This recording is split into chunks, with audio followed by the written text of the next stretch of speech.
Magandang araw mga kaligalik. Welcome back ho din sa aking mini vlog. At tingnan naman ho rin puno ng sili na aking nakita. No, okay, naglakad ng asa. Tingnan hitik na hitik sa bunga. Ay ano, kadami na hong hinaw. Kasarap pumitas. Kadangan na nga lang ho. Ibawal ho din niyang pitas ng pitas. At pag kayo nahuli, kayo magmumulta. Sayang ang iyong imumulta at kamahal.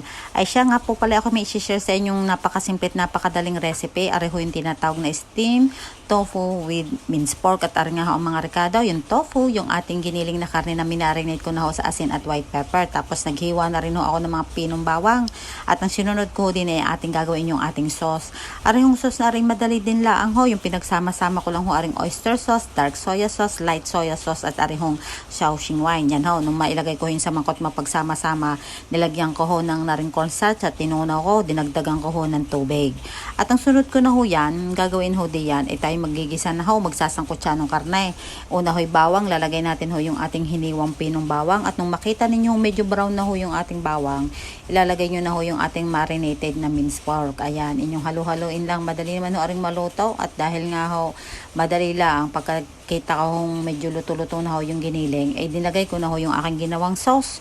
At nung pagkalagay ko yan, ay yan. Hindi ko muna ho agad nilahat at baka ho mapasobrang ating sauce. Ako, hindi pwede ang gayaon. Ayan, halu-haluin lang at sisiguraduhin ho natin talagang na-mix yung ating sauce dun sa ating giniling na karne. Ayan ho. At parang tingin ko ay kulang pa ho yung sauce. Eh di saka ako na uli dadagdag yung aking natira pang sauce. Yan, haluin lang ho yan. Ganun lang ho kadali yan. Napakasimple ho at napakadaling i-prepare. Ganyan ho ang ginagawa ko pag ako'y walang maisip na ihahayin sa mga aray. Ganyan lang ho. At pagkatapos ko ho yung maluto yung ating giniling na karne, ay in-steam ko na ho yung ating tofu. Yung hong tofu yun ay ating hong i-steam lang ho yan natin ng 4 to 5 minutes. So, ayan, ganyan ho. At pagka na-steam nyo na ho, ilalagay na ho natin sa ibabaw yung ating sinangkotsang giniling na karne. Ayan ho, diga.